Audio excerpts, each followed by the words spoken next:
सलाकाय चक्षुरुन्मिलितं येन तस्मै श्रीगुरुवे नमः।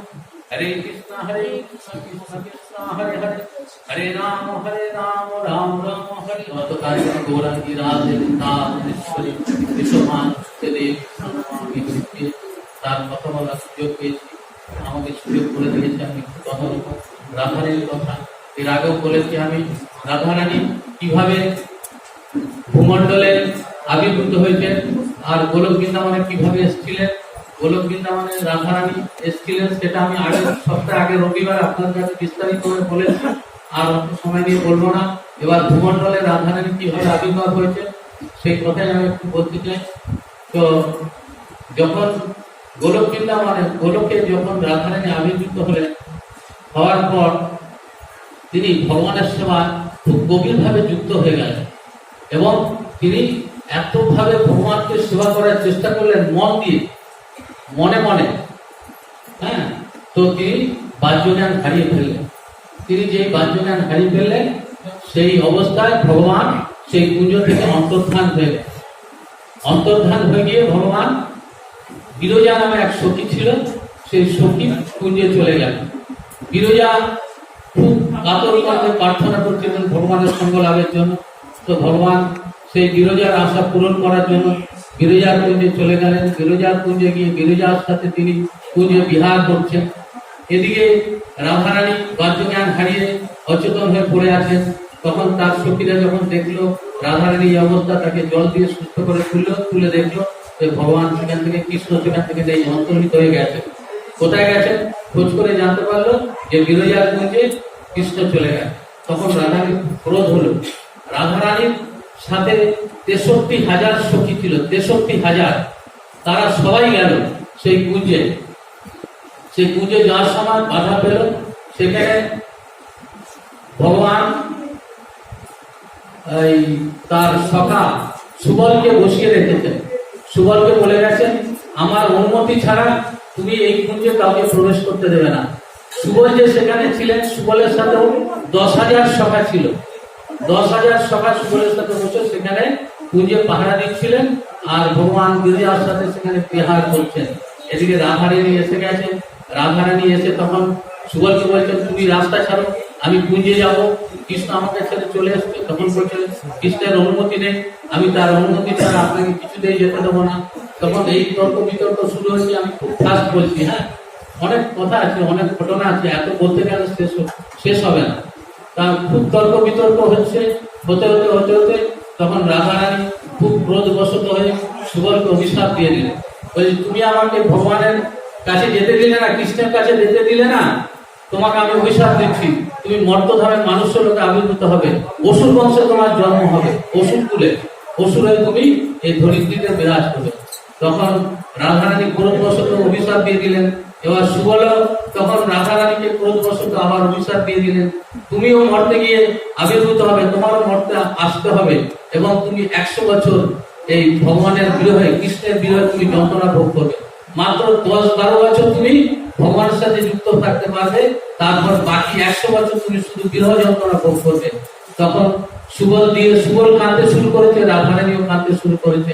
আমি কি বলে ফেললাম, রাধারানী বলছে আমি কি বলে ফেললাম।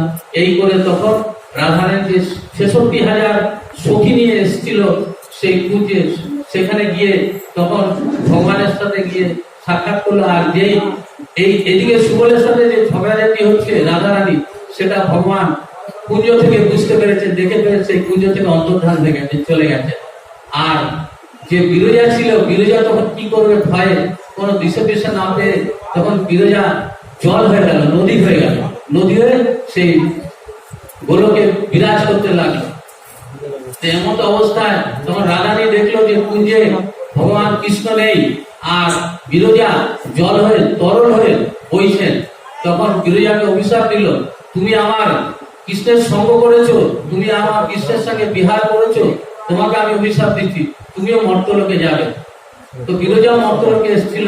এইভাবে অভিশাপগ্রস্ত হয়ে রাধারানী এই মর্তলোকে এসেছিলেন।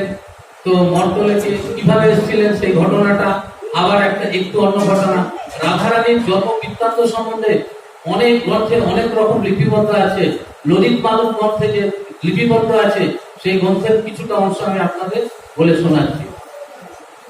তো রাধারানী এদিকে মর্তে ভগবান চলে এসছেন, গিরিরাজ চলে এসছেন, গিরিজা চলে এসছেন, গিরিজায় হচ্ছে যমুনা নদী, তিনি চলে এসছেন, সব কিছু চলে এসছেন, গোলকে যাই আছে, এই গোলক তাই তাই আছে, সব অবস্থান করে ভগবান লীলা শুরু করে দিলেন।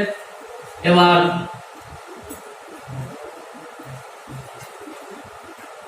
হিমালয় পর্বত তার মেয়ে পার্বতী, সে একজন পাত্র ঠিক করেছে, অনেক খোঁজার পর পাত্র ঠিক করেছে। সে পাত্রটা হচ্ছে মহাদেব শিব। আমরা জানি যোগেশ্বর শিবজি মহারাজ বলি, আমাদের গোপেশ্বর শিবজি মহারাজ মন্দিরে অবস্থান করছেন। তো এই শিবজি মহারাজের সাথে পার্বতীর বিয়ে দেবেন হিমালয় কন্যাকে পার্বতী। তো তিনি সমস্ত দেব দেবীকে নিমন্ত্রণ করেছেন, আমন্ত্রণ করেছেন, তার সাথে গন্ধার্ব কিন্নরদেরও নিমন্ত্রণ করেছেন, সমস্ত পর্বতদের নিমন্ত্রণ করেছেন, তার সাথে বিন্ধ্য পর্বতকেও নিমন্ত্রণ করেছেন। দক্ষিণে যে বিন্ধ্য পর্বত আছে সেই পর্বতের কথা আমি বলছি। তো সেই বিন্ধ্য পর্বত এসছেন বিবাহের বাসরে, পর্বতে এসে দেখছে যে এর এত ধুমধাম করে এত সুন্দর করে বিবাহ হচ্ছে, আর এ শুনেছে যে যার সাথে বিবাহ হচ্ছে সে খুব শক্তিশালী, তাকে এই জড়জগতে কেউ পরাস্ত করতে পারবে না। তখন জড়জগতে কেউ পরাস্ত করতে পারবে না, তখন তার একটু হিংসা হলো বিন্ধ্য পর্বতের। সেই বিবাহ দেখে বলল সে পার্বতীর মতো কন্যাও হবে না, আর শিবের মতো জামাই হবে না, সে এত শক্তিশালী থেকে পরাভূত করতে পারবে। তো যাই হোক, তো তারপর বিন্ধ্য পর্বত সেই বিয়ে দেখে অনুষ্ঠানে করে চলে গেল। চলে গিয়ে তখন মনে মনে ভাবছে, আমারও যদি একটা কন্যা সন্তান থাকতো, আমিও তাহলে দেখিয়ে দিতাম যে হিমালয় পর্বতের কন্যা, তার থেকে আমি শ্রেষ্ঠ জামাই আমি খুঁজে বার করে আমার মেয়ের সাথে বিয়ে দিতাম। এই মনে করে তিনি ব্রহ্মার ধ্যান করতে শুরু করলেন। বহুকাল ব্রহ্মার ধ্যান করার পর ব্রহ্মা যখন তার কাছে আসলেন সন্তুষ্ট হয়ে, ব্রহ্মা জানতে চাইলেন তুমি আমার কাছে কি প্রার্থনা করছো? তখন বলছে আমি এমন একটা কন্যা প্রার্থনা করি আপনার কাছে যে ওই হিমালয় পর্বতের কন্যা থেকে শ্রেষ্ঠ, পার্বতীর থেকেও শ্রেষ্ঠ। তখন ব্রহ্মা বলল তথাস্তু, তাই হবে। এবং ব্রহ্মা বলে দিয়ে বললো কি আমি আবার ভুল করে কি আশীর্বাদ দিয়ে দিলাম, এ তো ভয়ঙ্কর, ভগবানের ইচ্ছা ছাড়া আর কিছু হবে না। তখন তিনি লক্ষ্মী দেবীর ধ্যান করতে শুরু করলেন। ব্রহ্মা অসংখ্য কোটি বছর লক্ষ্মী দেবীর ধ্যান করলেন। ধ্যান করতে করতে করতে করতে এই আমাদের রাধারানী তার কাছে প্রকট হলেন ব্রহ্মার কাছে। ব্রহ্মা বললেন আমি তো কথা দিয়ে দিয়েছি বিন্ধ্য পর্বতকে তার কন্যা রূপে তোমাকে ধরিত্রীতে আবির্ভূত হতে পারে। এবার উনি তো অভিশাপগ্রস্ত হয়ে রয়েছেন, উনি তো আসবেনই। তখন বলে দিলেন ঠিক আছে আমি আসবো। তখন ব্রহ্মার কথা মতো তখন তিনি বিন্ধ্য পর্বতের কন্যা রূপে তিনি আবির্ভূত হলেন। দুটো কন্যা হলো। বিভিন্ন গ্রন্থে বিভিন্ন রকম মতামত আছে এই নিয়ে যদি কেউ প্রশ্ন করেন তাহলে আমি তার উত্তর পরে দিয়ে দেবো। তো যাই হোক, তাহলে দুটো কন্যা হলো। বিন্ধ্য পর্বত খুব খুশি, তখন কন্যার সংস্কারণ করবে। এদিকে কংস কারাগারে বসে আছে। কৃষ্ণ তো কংস কারাগারে জন্মগ্রহণ করে সে চলে গেছে গোকুলে। গোকুলে তাকে রেখে আসা হয়েছে। এবার গোকুল থেকে যে কন্যা একজনকে নিয়ে চলে এসছেন, এসে সেই মথুরায় কংসের কারাগারে রেখে দিয়েছেন। তখন যশোদা মায়ের কন্যা, যে কন্যাটা হয়েছিল সেই কন্যার কথা বল। তো তারপর সেই কন্যাকে যখন হলো দেখতে পেল কংস, তখন বললো যে এই কন্যাকে আমি হত্যা করবো। যখন হত্যা করতে গেল কন্যা তখন উঠে গিয়ে বললো যে আমি তো ধরিত্রীতে আছি, আমার তো একজন শক্তিশালী পুরুষ আছে এবং কন্যা আছে, যাদের জন্ম হয়েছে সে তোমাকে, তুমি তার মৃত্যুর কারণ হবে বলে সে যোগমায়া দেবী দুর্গার রূপ ধরে তাকে দর্শন দিয়ে চলে গেল। এদিকে কংসের মন খুব খারাপ হয়ে গেল। তখন কংসের যারা সৈন্য সামন্ত ছিল, কংস পাঠালো যত কন্যা সন্তান আছে, যত পুত্র সন্তান আছে সবাইকে ধরে নিয়ে চলে আসো আমার কাছে। তখন কংস তার বোন পুতনাকে পাঠালো যে তুমি যা আছে সব ধরে নিয়ে আসো। তখন পুতনা সেই চলে গেল বিন্ধ্য পর্বতে, ঘুরতে ঘুরতে দেখছে দোলনার মধ্যে দুটো সন্তান শুয়ে আছে, ফুটফুটে দুটো সন্তান। তখন দেখলো, তখন তাদের সংস্কারের জন্য তাদের যজ্ঞ ছিল, তাদের ক্রিয়াকর্ম ছিল, ব্রাহ্মণ সেখানে মন্ত্রপাঠ করছিলেন, অন্যান্য সবাই নানা রকম কাজে ব্যস্ত ছিলেন। আমাদের এখানে যেমনি একটা অনুষ্ঠান হচ্ছে, রাধারানীর আবির্ভাব হচ্ছে, এখানে ভোগ লাগানো হচ্ছে, সবাই সবার কাজে ব্যস্ত আছে, আবার পাঠও হচ্ছে, সবকিছুই হচ্ছে। তো সেখানেও সেরকম ভাবে সমস্ত কিছু নানা রকম কাজে সবাই ব্যস্ত ছিল। তখন সেই সুযোগে পুতনা গিয়ে দেখলো যে কাছাকাছি কেউ নেই, একজন মাত্র ব্রাহ্মণ বসে আছেন। তার অলক্ষ্যে সেই বাচ্চা দুটোকে কোলে তুলে নিয়ে তিনি আকাশে উঠতে শুরু করে দিলেন। তখন বিন্ধ্য পর্বত দেখলেন যে যেহেতু আকাশে উঠে যাচ্ছে, তখন ব্রাহ্মণকে বললাম, হে ব্রাহ্মণ, তুমি কৃপা করো, কিছু করো, আমার সন্তান দুটোকে নিয়ে তো চলে গেল, কোথায় গেল, তখন কি হবে? তখন ব্রাহ্মণ তার মন্ত্র দ্বারা সেই পুতনার শক্তিটা কমিয়ে দিল। পুতনা তখন হিলবল হয়ে পড়লো আস্তে আস্তে। সেই তখন পুতনা প্রায় মথুরায় প্রবেশ করে গেছেন। মথুরায় প্রবেশ করে গিয়ে তখন আর তার শক্তি নেই।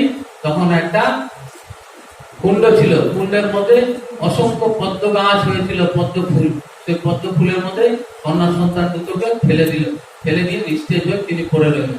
এদিকে বিশ্বভানু রাজা দেখলেন কুণ্ডে স্নান করতে এসছেন। সেইখানে তিনি স্নান করতে এসে দেখলেন দুটো কন্যা সন্তানের জন্ম হয়েছে। কন্যা সন্তান হয়েছে ফুটফুটে রং, তপ্ত কাঞ্চন, মানে লোহা বর্ণের, সোনা বর্ণের রং, সোনার মতো তপ্ত কাঞ্চন রং। সেই ফুটফুটে দুটো কন্যাকে কোলে নিয়ে তিনি তার স্ত্রীকে দিলেন, কীর্তিদা সুন্দরী, তার স্ত্রী কীর্তিদা সুন্দরীকে দিলেন। দিয়ে বলেন, এই কন্যাকে তুমি নাও। আর তার ভাই হচ্ছে চন্দ্রভানু, তার ভাই হচ্ছে চন্দ্রভানু। চন্দ্রভানুকে একটি কন্যা দিলেন। এই চন্দ্রভানুর কন্যার নাম হলো চন্দ্রাবলী। আর এই আরেকটা যে কন্যা বিশ্বভানু রাজা রাখলেন, তার নাম হলো রাধারানী। হ্যাঁ, এরা দ্রুত বোন হয়ে গেল। এইভাবে তিনি রাধারানীর আবির্ভাব লীলা প্রকট হয়েছেন। এবার রাধারানী যখন গোলকে অভিশপ্ত হয়েছিলেন, তখন কৃষ্ণের কাছে বলেছিলেন যে আমি মর্তলোকে আবির্ভূত হব, কিন্তু আমি হয়ে তোমার আগে দর্শন করব।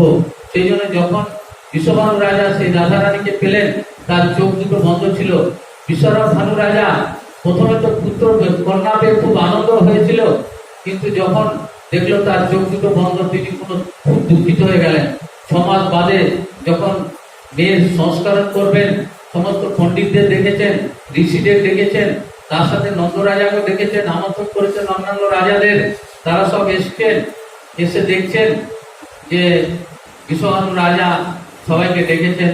সেখানে নন্দরানী এসছেন, ছোট্ট কৃষ্ণকে কোলে নিয়ে এসছেন।